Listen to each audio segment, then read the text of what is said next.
Assalamualaikum warahmatullahi wabarakatuh. Alhamdulillahi rabbil alamin wa bihi nasta'in ala umurid dunya waddin.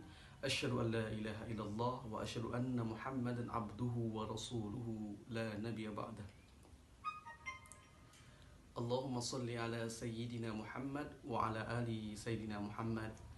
Puja dan puji syukur marilah kita panjatkan kehadiran Allah Subhanahu wa taala yang mana Allah masih memberikan kita nikmat baik berupa nikmat iman, nikmat Islam, serta nikmat sehat wal afiyah.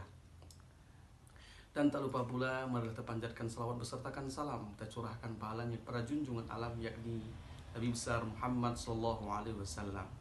Perkenalkan, saya Hamdan Auji Anhar, mahasiswa Universitas PTIQ Jakarta, Prodi Manajemen Dakwah. Pada kesempatan yang singkat ini, saya akan sedikit membahas terkait tentang pembelajaran ulumul Quran, bab ayat yang pertama kali turun serta ayat yang terakhir kali turun. Dalam kitab terjemahan Dasar-Dasar Ilmu Al-Quran karangan Syekh Manna Al-Qattan, setidaknya ada 4 pembahasan terkait tentang ayat yang pertama kali turun. Yang pertama mengatakan surah Al-Alaq lah ayat yang pertama kali diturunkan.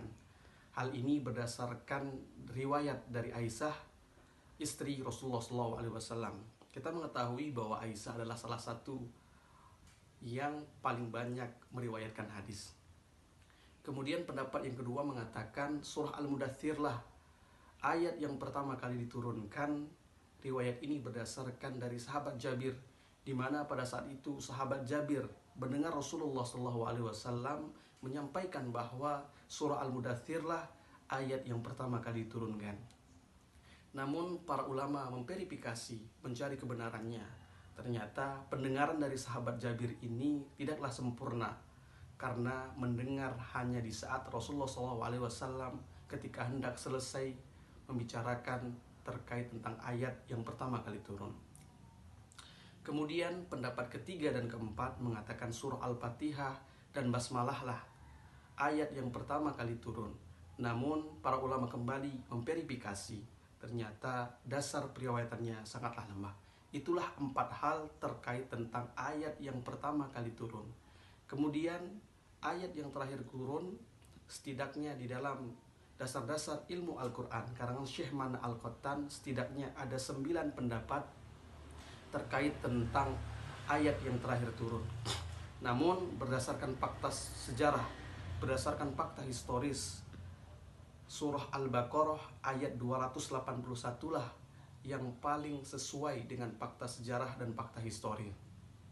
Sebagaimana Ibnu Abbas mengatakan surah Al-Baqarah ayat 281 lah yang terakhir turun, karena Ibnu Abbas mengatakan ayat itu turun 21 hari atau 3 minggu sebelum Rasulullah SAW wafat.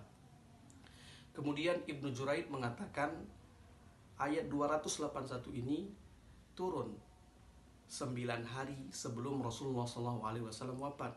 Kemudian Muqattil dan Said bin Jubair mengatakan ayat 281 turun 7 hari sebelum Rasulullah SAW wafat.